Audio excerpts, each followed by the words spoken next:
kuna mambo katika akili zako ambazo zinakuonesha mimi Mungu hajanitendea kwa sababu ya hii na hii na hii.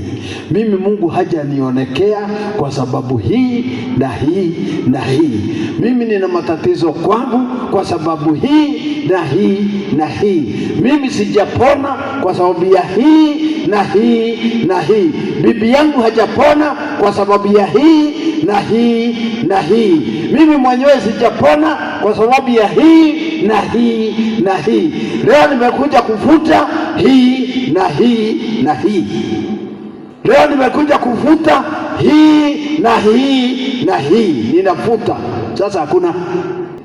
Kama unafikiria mambo yako imeharibika sababu ya hii na hii na hii, leo nimefuta hii, sasa uko flat. Sasa hauna sababu yoyote ya kutokupokea katika jina la Yesu. Today there is no obstacle. Kila kizuizi Bwana umesema umeondoa.